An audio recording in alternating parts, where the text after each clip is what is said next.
नमस्कार प्यारे साथियों, मैं अजीत स्वागत करता हूं आपके अपने प्यारे परिवार रोजगार विद अंकित पर। कैसे हैं आप सब लोग? आशा है बहुत अच्छे होंगे, स्वस्थ होंगे, लाजवाब होंगे। तो जल्दी से लाइव आ जाइए, जुड़ जाइए मेरे साथ। हम लोग यहां पर चर्चा करेंगे मध्यकालीन इतिहास। हम स्टार्ट कर रहे हैं जिसमें हम अरबों और तुर्कों का आक्रमण पढ़ेंगे। देखिए, हिस्ट्री हमारा यहाँ पर चल रहा है और हिस्ट्री में जो हमारा आज का टॉपिक है ये है अरबों एवं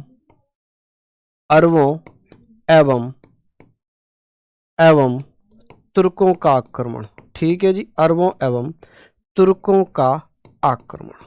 ठीक है, यहां पर हम आक्रमण के बारे में बात करेंगे तो पहले हम पढ़ेंगे आक्रमण, पहले हम अरब पढ़ेंगे, आक्रमण। ठीक है, देखिए यहां से क्वेश्चंस पूछे जाते हैं और अच्छे खासे क्वेश्चंस यहां पर पूछ लेता है। हम बात कर रहे हैं सर अरबों के आक्रमण को लेकर कि भैया ये बताइए कि अरबों द्वारा सिंध पर आक्रमण कब हुआ, कैसे हुआ। तो भारत में अगर मैं बात करूंगा सबसे पहले अरब आक्रमण कब हुआ था, तो ये 711 में पहला आक्रमण नहीं था अरबों का। अरबों ने सबसे पहले आक्रमण किया था 636 में। 636 में अरबों के द्वारा आक्रमण किया गया। ठीक है, उसके बाद जैसे उबैदुल्लाह था, उबैदुल्लाह ने आक्रमण किया। ठीक है, हालांकि मैं सारी चीजें बताऊंगा। तो भारत पर सर्वप्रथम मुस्लिम आक्रमण 711 ईस्वी में उबैदुल्लाह के द्वारा किया गया था। ठीक है, 711 में ही बुदेल के द्वारा किया गया। लेकिन ये दोनों ही आक्रमण असफल हो गए। ये दोनों ही आक्रमण कैसे हो गए? असफल हो गए, इन्हें सफलता नहीं मिल पाई। लेकिन ये ध्यान रखना कि 636 ईस्वी में जो है प्रथम आक्रमण हुआ था, प्रथम। लेकिन इसका कोई वर्णन है ही नहीं, इसका वर्णन इतिहासकारों ने किया ही नहीं। ठीक है, ये मुंबई के आसपास का क्षेत्र हुआ करता था, वहां पर हमला किया गया था। ठीक है, लेकिन वनडे एग्जाम के आधार पर पढ़ना, अगर मैं यूपीएससी पढ़ा रहा होता तो मैं आपको 636 वाला भी बताता। ठीक है, लेकिन हम वहां पर अभी नहीं चलेंगे। हम अभी बात करेंगे कि भारत पर सर्वप्रथम जो प्रथम मुस्लिम आक्रमण था जो अरबों के द्वारा किया गया था वो उबैदुल्लाह ने किया था 711 में। 711 में ही एक आक्रमण और होता है जिसे हम कहते हैं बुदेल के द्वारा किया गया।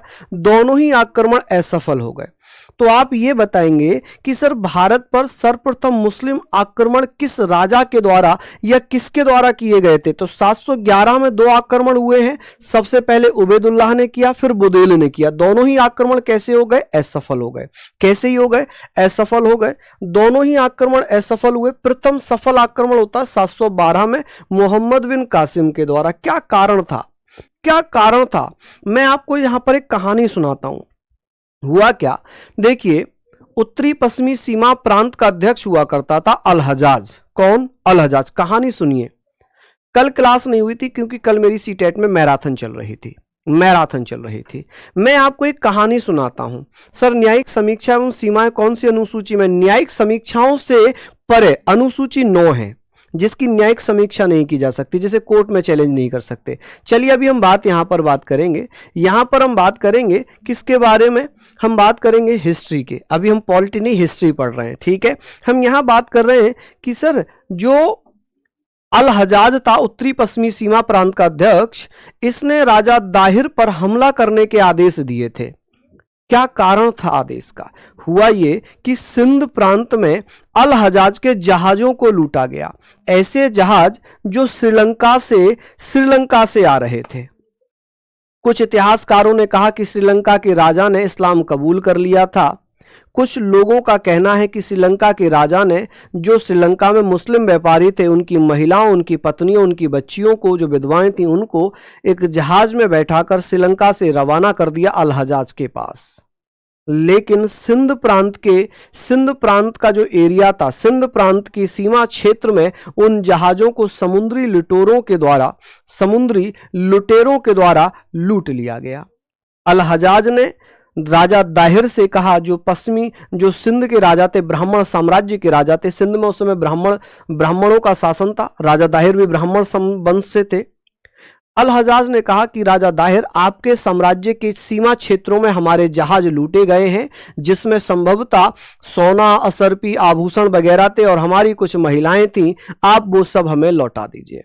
राजा दाहिर ने कहा, जी हमें नहीं पता किसने लूटा, हमें कुछ नहीं पता किसने लूटे हैं आपके जहाज, हमें इसके बारे में जानकारी नहीं है। अल हजाज ने कहा जी आपके सीमा क्षेत्र में लूटे गए, आपके प्रांतों में लूटे गए, आपकी जिम्मेदारी बनती है। भाई आपके घर में कोई आ रहा है, आपके घर में अगर किसी की लूटपाट होती है तो आपकी जिम्मेदारी है ना। मान लो कोई आपके घर में आया, उसकी चोरी आपके यहाँ पर हो गई, तो जिम्मेदारी आपकी है ना कि भाई आपके घर में चोरी हुई है। तो अल हजाज ने राजा दाहिर से कहा कि आपके सीमा प्रांतों में मेरे जहाज लूटे गए हैं, आप उनकी भरपाई कर दीजिए, उनकी भरपाई अच्छे से कर दीजिए। यह हम यहां पर बात करेंगे जी। तो हुआ ये कि यहां पर हम बात कर रहे थे कि सर अल हजाज ने कहा कि भाई भरपाई कर दीजिए। तो राजा दाहिर ने कहा कि भैया होंगे राजा पाजा जहां के भी आप हो, मैं राजा हूं दाहिर सिंध का, मुझे नहीं पता किसने लूटा क्या करा। तो इसलिए मजबूरन अल हजाज को राजा दाहिर के ऊपर हमला करना पड़ा। दो पहले हमले थे वो असफल हो गए, ठीक है जी। लेकिन यहाँ पर हम बात करते हैं, आप मुझे बताएंगे सर जो तीसरा हमला था जिसे मोहम्मद बिन कासिम ने आक्रमण कर दिया, और मोहम्मद बिन कासिम का जो आक्रमण था वो पहला सफल आक्रमण था 712 में। ये वही मोहम्मद बिन कासिम है जिसने भैया क्या किया, आप कहेंगे सर मैं ब्राह्मणों के खिलाफ हूं। अरे मेरे दोस्त मैं किसी के खिलाफ नहीं हूं, मैं तो यार कहानी सुना रहा हूं। ये बहुत गजब बात है भाई आप लोगों की। आप मुझे इस तरीके से क्यों कहने लग जाते हो कि मैं उसके खिलाफ हूं, मैं इसके खिलाफ हूं? मैं किसी के खिलाफ नहीं हूं। कुछ दिन पहले भी आपने देखा है ना कि मुझे भैया एक अलग इमेज बना दी, मैं इनके खिलाफ बोलता हूं, मैं उनके खिलाफ बोलता हूं। अगर मैं आरक्षण पढ़ा रहा हूं तो मैं किसी के खिलाफ बोल रहा हूं, मैं आपको इतिहास में कुछ बता रहा हूं तो मैं किसी विशेष संप्रदाय के खिलाफ बोल रहा हूं। आप चाहते क्या हो भाई? ऐसे आरोप मत लगाया करो, मैं किसी के खिलाफ नहीं बोल रहा हूं। मैंने तो ये बातें बताई हैं आपको, मैंने तो कहानियां सुनाई हैं, मैंने थोड़ी कहा है ये सारी चीजें हैं। बताओ कैसी बात करते हो आप लोग? थोड़ा सा यार सेंस रखो अच्छे से। और आप बहुत अच्छे स्टूडेंट हो, जिसने ये कमेंट किया बहुत अच्छा स्टूडेंट है, बहुत ब्रिलियंट स्टूडेंट है, क्योंकि मैं उसके कमेंट देखता हूं, आंसर्स देखता हूं। पता नहीं आज उसके मन में कैसे आया ये कि आप इनके खिलाफ क्यों रहते हो। भैया मैं किसी के खिलाफ नहीं रहता। अगर मैं खिलाफ रहूंगा तो क्या करूंगा भैया? मुझे शाम को खाना नहीं मिलेगा। मैं अपने घर पे जाऊंगा तो मेरे घर में भी तो यही है, मेरी धर्म पत्नी भी तो ब्राह्मण है, तो मुझे तो मेरे घर में खाना नहीं मिलेगा। कैसी बात कर रहे हो आप हैं? चलिए हम यहां पर बात कर रहे थे, हमने यहां पर बात कर ली कि मोहम्मद बिन कासिम ने 712 में अगर मैंने बात कर ली कि सर 712 में क्या किया था, अरबों के द्वारा भारत पर सफल आक्रमण किया गया, और सफल आक्रमण करने वाला सेनापति था मोहम्मद बिन कासिम। क्या था जी? मोहम्मद बिन कासिम था, ठीक है जी। यहां पर हमने बात कर ली क्या था? मोहम्मद बिन कासिम के आक्रमण के समय सिंध का राजा कौन था? दाहिर। ये राजा जो थे ये ब्राह्मण वंश से आते थे, ये ब्राह्मण थे। कौन थे? ये ब्राह्मण थे, ठीक है। अब अरबों के सफल आक्रमण पढ़ेंगे। हमने यहां पर ये वाली बात तो कर ली, ठीक है। हम बात करेंगे सर पहला जो सफल आक्रमण था वो 712 ईस्वी में हुआ था, मोहम्मद बिन कासिम द्वारा किया गया। मोहम्मद बिन कासिम उत्तर पश्चिमी सीमा प्रांत के अध्यक्ष अल हजाज का सेनापति था। ये वही अल हजाज है जो उत्तरी प्रांत का अध्यक्ष हुआ करता था, जिसने राजा दाहिर से कहा था कि आपके सीमा प्रांत में मेरे जहाज लूटे गए जो सोने आभूषणों से भरे हुए थे, जिसमें महिलाएं थी, जिसमें बेटियां थी हमारी, उनको आप वापस करिए। राजा दाहिर ने कहा कि मुझे नहीं पता किसने लूटा किसने नहीं लूटा, लेकिन अल हजाज ने कहा आपकी सीमा में लूट हुई है तो आपकी जिम्मेदारी बनती है। क्लियर? चलिए अब बात आती है यहां पर, अब मोहम्मद बिन कासिम के अभियान क्या थे? देखिए ये जो है ना अल हजाज, ये चारित्रिक रूप से अच्छा माना गया है। क्यों? मैं कारण बताऊंगा, दो बताऊंगा। एक तो इसने अपने सर्वोच्च सेनापति को फांसी दे दी, सूली पर चढ़ा दिया। क्यों? क्योंकि उसने राजा दाहिर की बेटियों का हरण कर लिया था। तो अल हजाज ने कहा कि जो अपराध राजा दाहिर ने किया था वही अपराध तुम भी कर लिए। उसकी बेटियों को गिरफ्तार करके लाने की आवश्यकता नहीं थी, इसलिए राजा अल हजाज ने अपने सेनापति मोहम्मद बिन कासिम को भी फांसी पर चढ़ा दिया। ठीक है जी। चलिए, हाँ जी, मैं तो गुजर हूं लेकिन मेरी वाइफ पंडित है, ठीक है। चलिए यहां पर हमने लिख लिया, हमने यहां पर ये बातें कर ली कि सर देवल अभियान जो होता है वो 712 ईस्वी में होता है, और 712 ईस्वी में केवल अभियान लिखवा रहा हूं कि कौन सा अभियान कब लड़ा गया है। देवल अभियान 712 ईस्वी में हुआ, रावण अभियान 20 जून 712 में हुआ था। ये इंपॉर्टेंट है कि सर जो रावण अभियान है इसे रावल भी लिखते हैं, रावल भी बोला जाता, रावण या रावल अभियान है, जिसमें राजा दाहिर और कासिम की सेना के बीच युद्ध हुआ, जिसमें दाहिर की मृत्यु हो गई। किसकी मृत्यु हो गई जी? दाहिर की मृत्यु हो गई। समझ गए आप लोग? इसमें किसकी? दाहिर की मृत्यु हो जाती है। ब्रह्मणाबाद अभियान आएगा एक, ये हमने पढ़ लिया। ठीक है भैया, ये हमने सारी चीजें पढ़ ली कि साहब ये सारे पॉइंट हमारे हो गए कि सर देवल अभियान कब हुआ था? 712 में हुआ था। किसने चलाया था? मोहम्मद बिन कासिम ने। किसके खिलाफ? दाहिर के खिलाफ चलाया था। फिर रावल अभियान चलाया 20 जून 712 में। कब? 20 जून 712 में, जिसमें दाहिर और कासिम की सेना के बीच युद्ध हुआ। इसमें दाहिर की मृत्यु हो जाती है, कासिम इसमें जीत जाता है। क्या होता है? कासिम यहां पर जीतता है। अब ब्रह्मणाबाद अभियान, यहां पर राजा दाहिर का बेटा हुआ करता था। राजा दाहिर का बेटा यहां पर शासन कर रहा था। राजा दाहिर के बेटे ने यहां पर भैया अपना किला बना रखा था, अपनी सेना लगा रखी थी। मोहम्मद बिन कासिम जो है, मोहम्मद बिन कासिम कहां चला जाता है? मोहम्मद बिन कासिम कहां चला जाता है? तो आप कहेंगे सर ये ब्रह्मणाबाद जाता है, ब्रह्मणाबाद पर हमला कर देता है। जब ब्रह्मणाबाद पर हमला होता है तो यहां पर हम बात करेंगे कि सर ये बताइए कि दाहिर का पुत्र जयसिंह एवं मोहम्मद बिन कासिम के बीच में युद्ध हुआ। इसमें राजा जयसिंह की मृत्यु हो जाती है, पराजय हो जाती है। ठीक है, ये पराजय हो जाती है, ये भाग जाता है। ठीक है, जब ये भाग गया तो ब्रह्मणाबाद में ही राजा दाहिर की पत्नी थी, जो दूसरी विधवा थी, दूसरी पत्नी थी राजा दाहिर की, जिसका नाम क्या था? रानी लाड देवी। रानी लाड देवी। आप कहेंगे सर दाहिर की दूसरी विधवा थी रानी लाड देवी। इसकी दो पुत्रियां थीं, सूर्या देवी और भैया परमल देवी। परमल या परमला, ठीक है, परमला या परमल देवी। इन दोनों बेटियों को मोहम्मद बिन कासिम ने गिरफ्तार कर लिया। क्या कर लिया? गिरफ्तार कर लिया। मैं फिर से रिवाइज कराऊंगा कि सर अरबों के द्वारा दो आक्रमण किए गए 711 में, 711 में उबैदुल्ला ने किया, 711 में ही बुदेल ने किया। दोनों आक्रमण असफल हो गए। उसके बाद क्या हुआ? उसके बाद अगर मैं बात करूं, उसके बाद ये हुआ कि भैया 712 में अल हजाज ने अपने सर्वोच्च सेनापति, अपने सबसे योग्य सेनापति मोहम्मद बिन कासिम को भारत पर हमला करने के लिए सिंध प्रांत पर भेजा। सिंध का राजा दाहिर है, दाहिर के ऊपर हमला हुआ। सबसे पहला आक्रमण होता है कहां पर?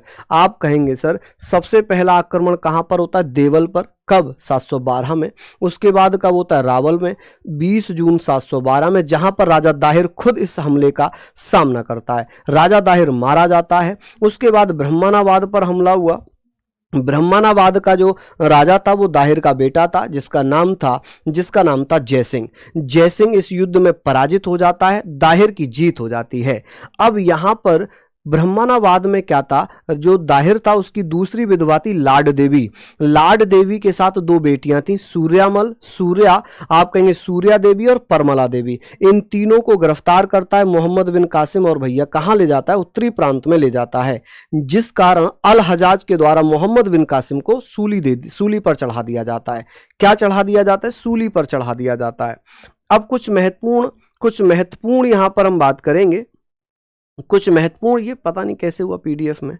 चलिए हम यहां बात कर रहे हैं, आप मुझे बताइए कि सर खलीफा मंसूर के समय अरब विद्वान ब्रह्मगुप्त द्वारा चरित्र, यहां पर आप कहेंगे सर रचित ब्रह्म सिद्धांत श्री हर्ष चरित्र द्वारा खंडन खंड खाद्य अरब ले गए और उनका अरबी में अनुवाद करवाया। क्या करवाया जी? अरबी में अनुवाद करवाया। चलिए जल्दी जल्दी से बताइए। बहुत बढ़िया, शानदार, ये सारे पॉइंट हमने लिख लिए हैं, ये सारी चीजें हमने लिख ली हैं। बताइए जल्दी से। बहुत बढ़िया। किसी को कोई समस्या तो नहीं आ रही यहां तक? मुझे बताएं, किसी को यहां तक कोई समस्या आ रही हो तो प्लीज बता दीजिएगा। ठीक है, बहुत बढ़िया।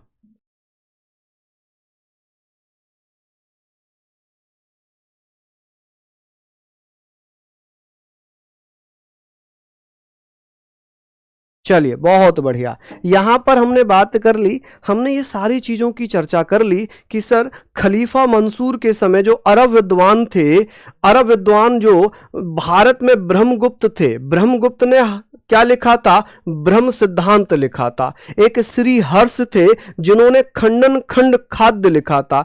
जो अरबी विद्वान थे इन्हें अरब ले गए और उनका अरबी में अनुवाद करवाया ताकि भारत की सभ्यता के बारे में, भारत की सभ्यता के बारे में वो जान पाए। एकता, धन्यवाद मेरी बहन, बहुत बढ़िया। बात आती है कि मोहम्मद बिन कासिम ने सोने का सिक्का दिरहम चलाया था कि सर दिरहम के सिक्के किस अरब आक्रमणकारी ने चलाए थे? तो आप कहेंगे सर मोहम्मद बिन कासिम ने। ये वही मोहम्मद बिन कासिम है जिसने 712 में जजिया कर लगाया था। क्या लगाया था? जजिया कर।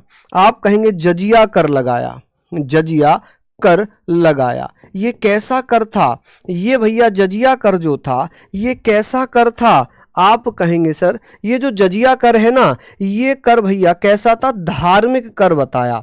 कैसा? धार्मिक कर बता दिया। कैसा? धार्मिक कर। और इसे भैया गैर मुसलमानों से लिया जाता था। किससे? गैर मुस्लिमों से लिया जाता था। आप कहेंगे सर गैर मुस्लिमों से ये लिया जाता था। ठीक है जी, चलिए बहुत बढ़िया।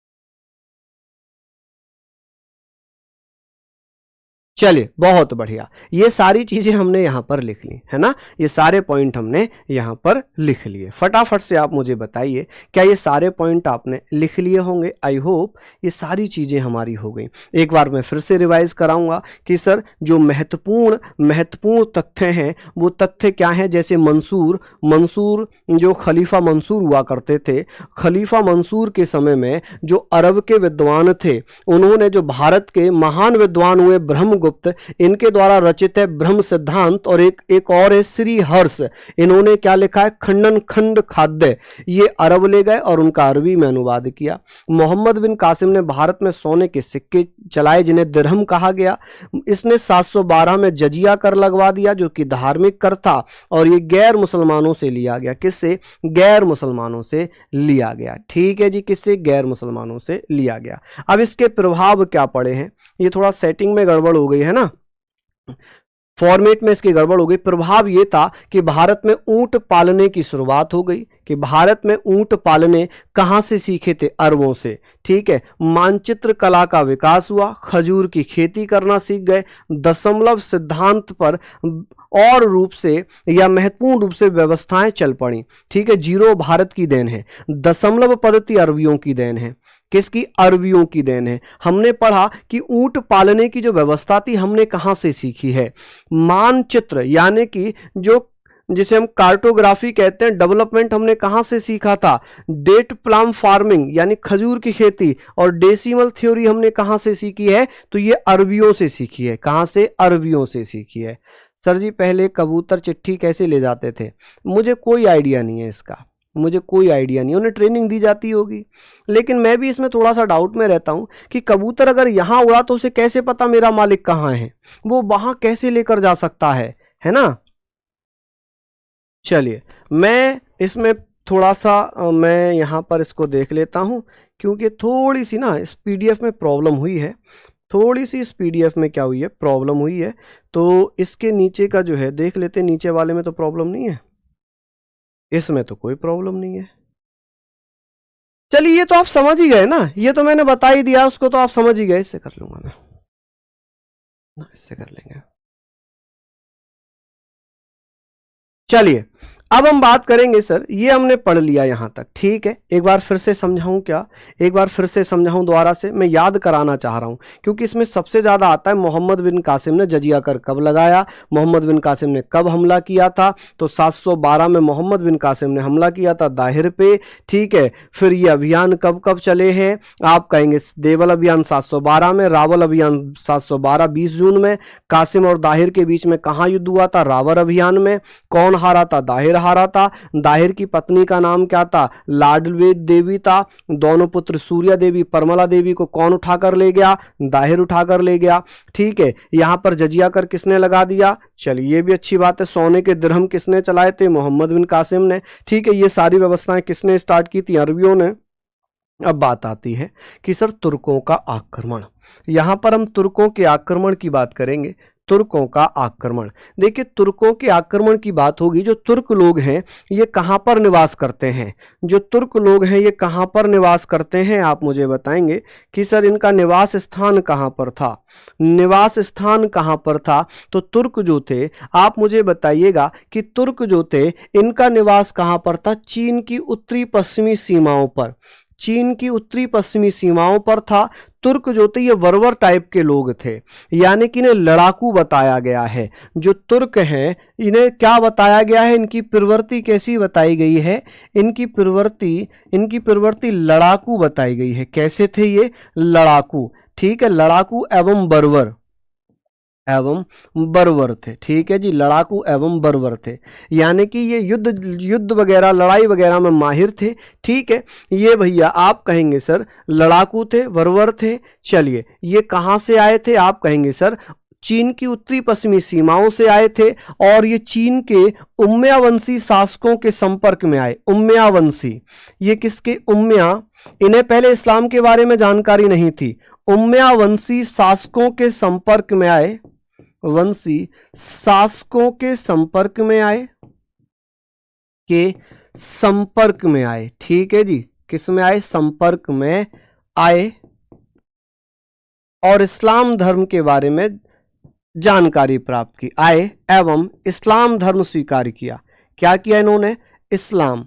आप कहेंगे सर इन्हें इस्लाम के बारे में जानकारी नहीं थी, इस्लाम का ज्ञान प्राप्त किया। ज्ञान मिला कि भैया इस्लाम के बारे में इन्हें जानकारी कैसे मिली? जब तुर्क चीन के उत्तरी पश्चिमी सीमा प्रांत में जहां पर उम्मयावंशी शासकों का शासन था, जब उनके संपर्क में आए, उम्मयावंशी शासकों के संपर्क में आने से तुर्कों को इस्लाम का ज्ञान मिला।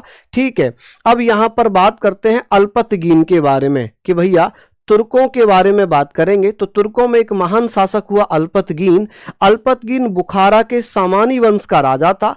ठीक है, सामानी वंश के राजा हुआ करते थे अब्दुल मलिक ने अल्पतगीन को अपना गुलाम बना रखा था। क्या बनाया था? गुलाम। ये बहुत अच्छे क्वेश्चन आएंगे।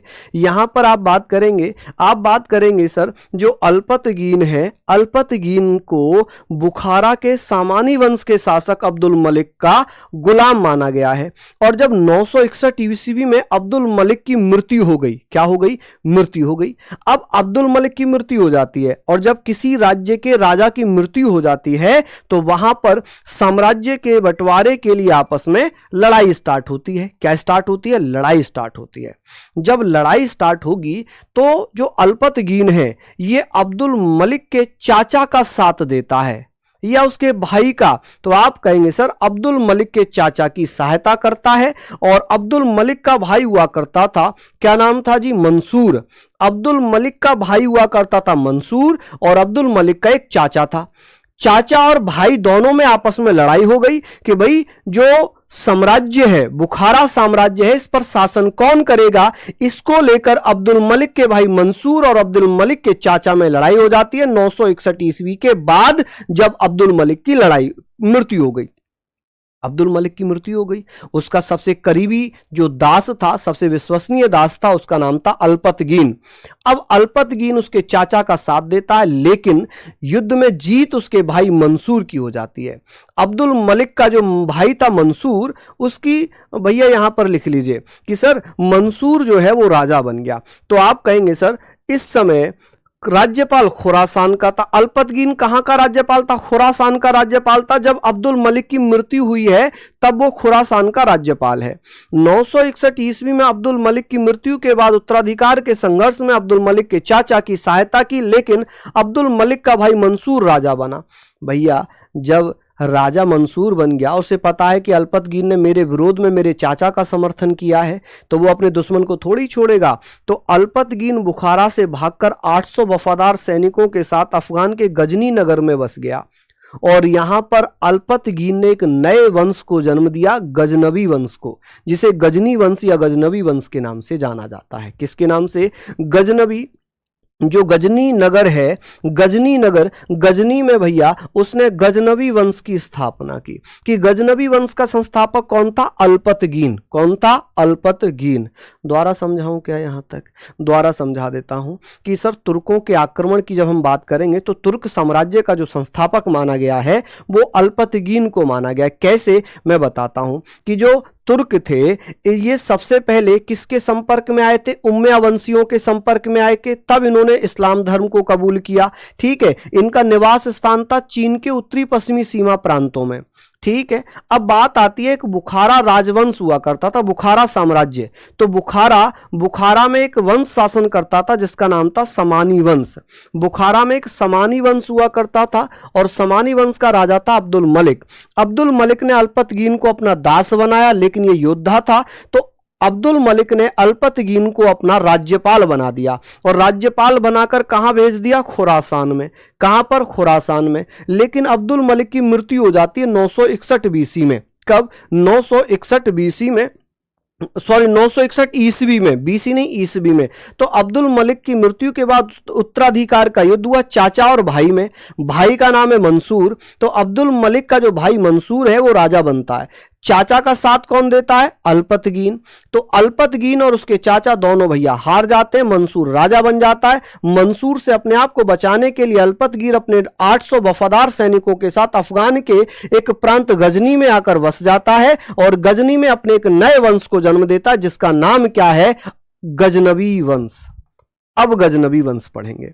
देखिए अल्पतगीन के बाद सुबुक्तगीन जो था वो अल्पतगीन का गुलाम था। सुबुक्तगीन किसका गुलाम था? अल्पतगीन का। अल्पतगीन ने सुबुक्तगीन को अपना दामाद बना लिया कि भाई सुबुक्तगीन भी योद्धा है, तो अल्पतगीन ने सोचा कि भाई योद्धा भी है और बहादुर भी है, इससे अपनी लड़की की शादी कर देता हूं।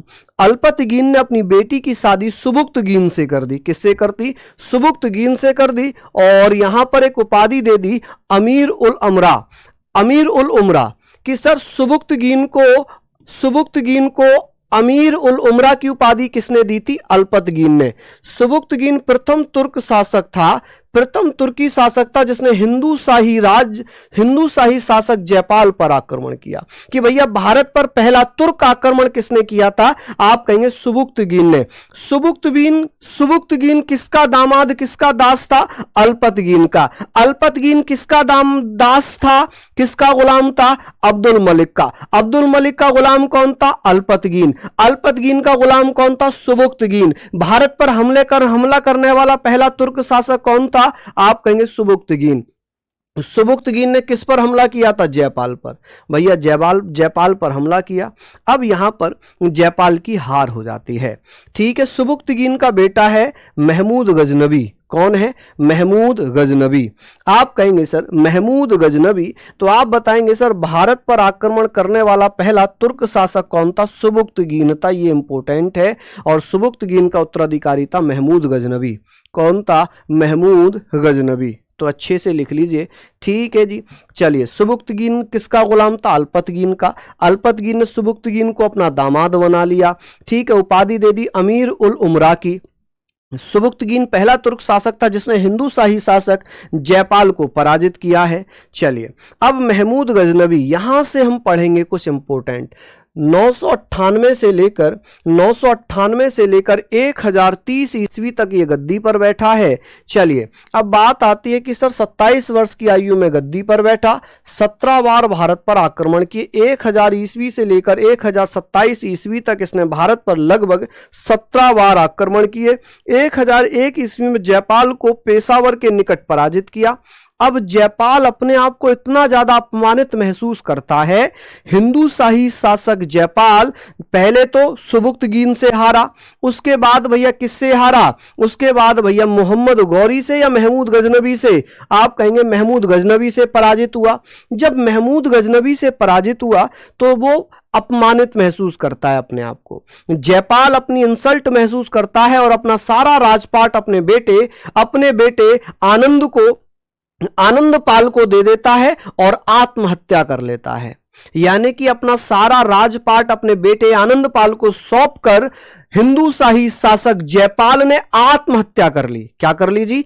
आत्महत्या कर ली कि भाई अब मैं इस इंसल्ट के साथ, इस बेइज्जती के साथ जीवित नहीं रह सकता कि मुझे बाप ने भी हराया, मुझे बेटे ने भी हराया। तो इस अपमान से बचने के लिए उसने अपने आप को मार दिया। ठीक है, अब बात आती है कि सर बेटे आनंदपाल को अपना सारा राजपाट दे दिया, अब बेटा भी बदला लेना चाहेगा, तो आनंदपाल ने क्या किया? आनंदपाल ने बेहंद के निकट महमूद गजनबी पर हमला कर दिया। आनंदपाल ने हिंदू राजाओं का एक संगठन बनाया। ठीक है, एक राजाओं का संगठन बनवाया और 1009 ईस्वी में आनंदपाल ने महमूद गजनबी पर हमला कर दिया। लेकिन इस युद्ध में भी महमूद गजनबी की जीत हो गई। क्या हो गई जी? महमूद गजनबी की जीत हो गई। ठीक है, चलिए, तो आप कहेंगे सर 1009 ईस्वी में जयपाल के पुत्र आनंदपाल को वेहंद के निकट महमूद गजनबी ने पराजित किया। क्या किया जी? महमूद गजनबी ने पराजित किया। चलिए लिख लीजिए कि सर ये बताइए कि महमूद गजनबी ने, बेटा पानी दे देना,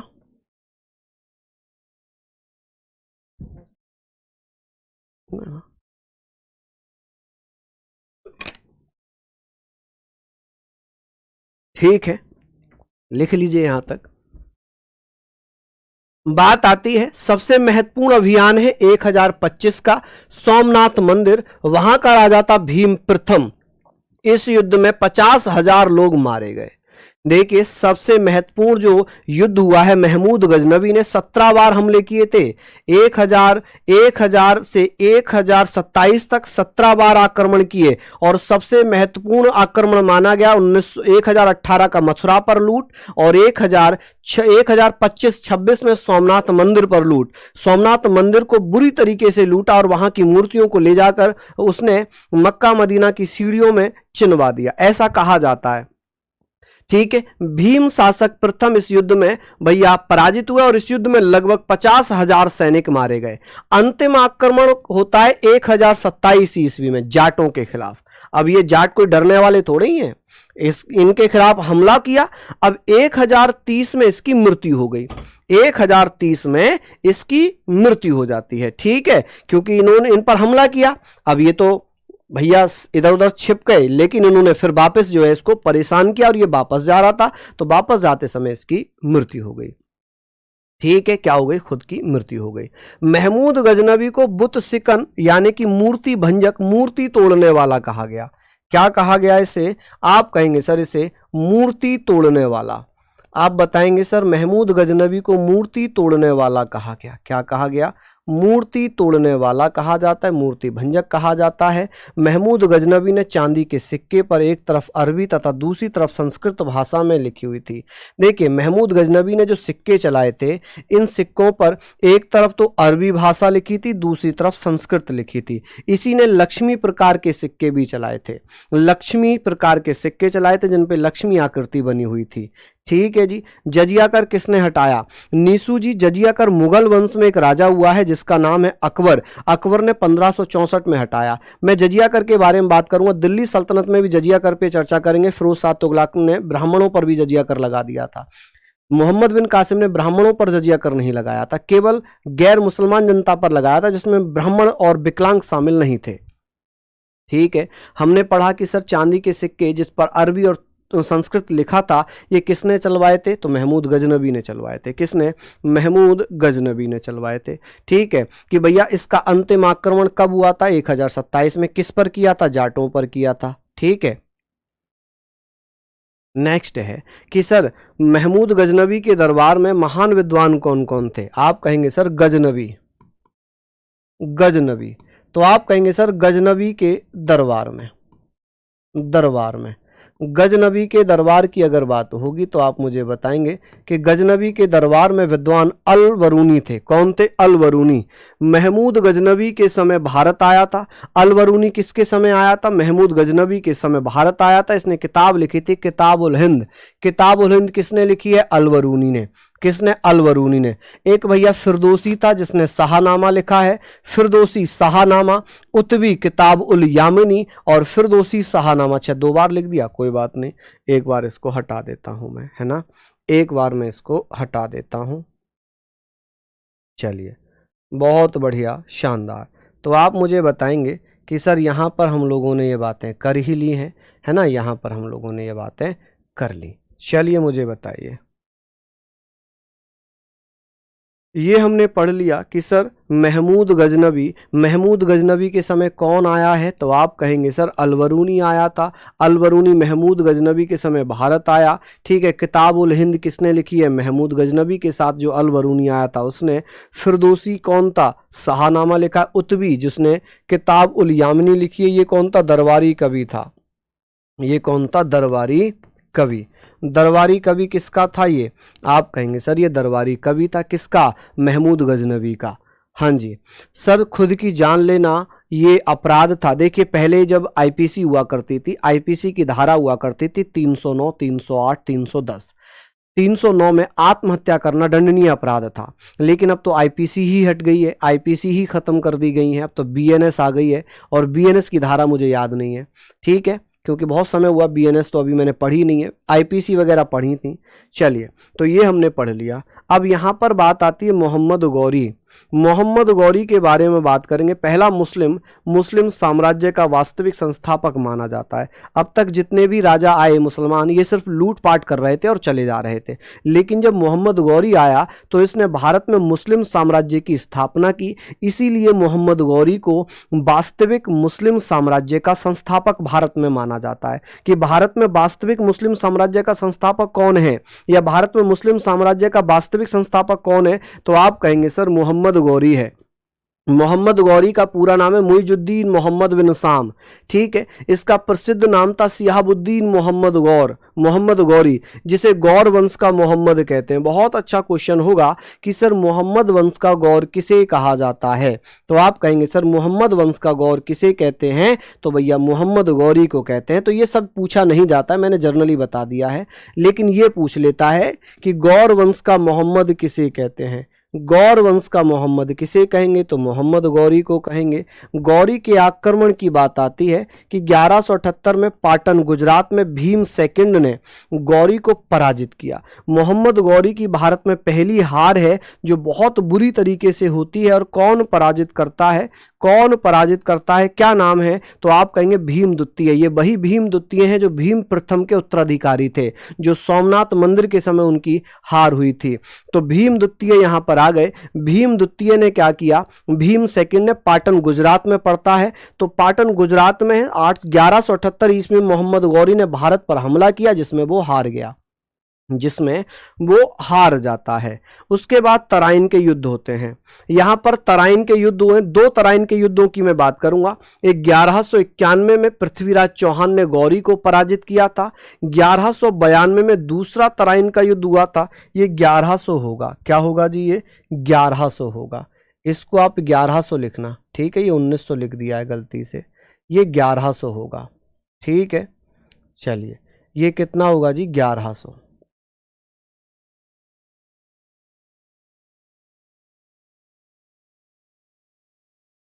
1192, 1191, ठीक है।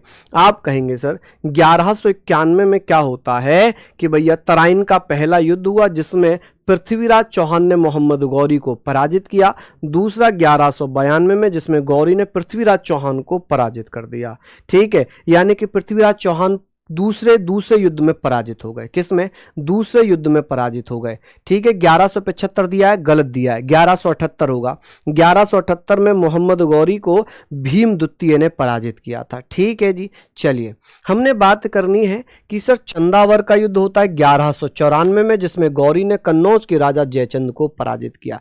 जयचंद, जिन्हें गद्दार राजा की उपाधि दी गई है, जिन्हें दोगले राजा की उपाधि दी गई है, क्योंकि इन्होंने ही गौरी को निमंत्रण भेजा था कि आप आओ और लूटपाट करो, क्योंकि पृथ्वीराज चौहान जिन्होंने संयोगिता से शादी की थी वो इन्हीं की पुत्री थी। तो उसका अपमान का बदला ये ले रहे थे। कन्नौज के राजा थे राजा जयचंद।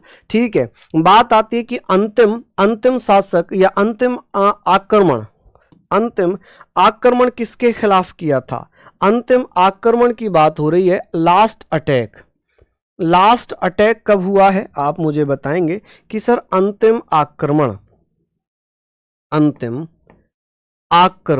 कब हुआ है। 1205 में 1205 में लास्ट अटैक 1205 में पंजाब के गोखर जनजातियों के विरुद्ध, और इन जनजातियों ने इससे इतना परेशान किया कि जब ये वापस गया तो बीमार पड़ा, और 1206 में गौरी वापस जाते समय सिंध नदी के पास दमयक नामक स्थान पर लड़ाकू जातियों यानी कि गोखर जातियों के द्वारा मारा गया। ठीक है, मारा गया। मोहम्मद गौरी के सिक्कों पर एक तरफ कलमा लिखा था तो दूसरी तरफ देवी लक्ष्मी के भैया क्या बने हुए थे, फोटो बने हुए थे, आकृति बनी हुई थी। ठीक है, इसीलिए इसे भारत में वास्तविक मुस्लिम साम्राज्य का संस्थापक माना गया है। ठीक है, यहां तक आपने पढ़ा। आप कहेंगे सर जो मोहम्मद गौरी के सिक्कों पर एक तरफ कलमा दूसरी तरफ देवी लक्ष्मी की आकृति बनी हुई थी, 1206 में गौरी वापस जाते समय सिंध के पास दमयक नामक स्थान पर लड़ाकू जातियों के द्वारा मारा गया, जिसे अक्सर ये कहा गया कि गोखर जातियों के द्वारा इसे परेशान किया गया और इन्हीं के द्वारा मार दिया गया। इसने भारत में अंतिम आक्रमण 1205 में किया। किसके खिलाफ? पंजाब में गोखर जातियों के खिलाफ। चंदावर का युद्ध कब हुआ है? 1194 में। कब हुआ है? 1194 में हुआ है। ठीक है, 1205 में कौन सा हुआ? 1191 में कौन सा हुआ? 1191 में कौन सा युद्ध हुआ था? 1192 में कौन सा युद्ध हुआ था? बताइए जल्दी से, चलिए जल्दी से बता दीजिए, है ना। ये पॉइंट हमने पढ़ लिए, तो इससे बाहर तो कुछ नहीं जाएगा जी, इससे बाहर तो कुछ नहीं जाएगा। ये हमने पढ़ लिया। ये बहुत छोटा टॉपिक था। कल हम बात करेंगे दिल्ली सल्तनत की, बड़ा टॉपिक है, कम से कम 4 से 5 क्लासेस में खत्म होगा दिल्ली सल्तनत। ठीक है, 5 राजवंश हैं दिल्ली सल्तनत में, लेकिन मेरा प्रयास रहेगा कि मैं थोड़ा जल्दी उसको कराता हुआ चलूंगा। ठीक है, चलिए, तो बहुत बढ़िया। चलिए, यहां पर हमने लिख लिया, इसको अच्छे से पढ़ लीजिए। ठीक है, चलिए फिर मिलेंगे। पृथ्वीराज चौहान से नहीं, तीर चलाया था पृथ्वीराज चौहान ने, है ना, लेकिन वो जो है उसमें बच गया था वो। चलिए, बहुत बढ़िया, शानदार। तो ये सारी चीजें आप पढ़ने मेहनत कर लें और विश्वास रखें कि मेहनत आपकी निश्चित सफल होगी। धन्यवाद। सभी का स्वागत रहेगा भैया, है ना। चलिए, तो फिर मिलेंगे आपसे कल तक के लिए। धन्यवाद।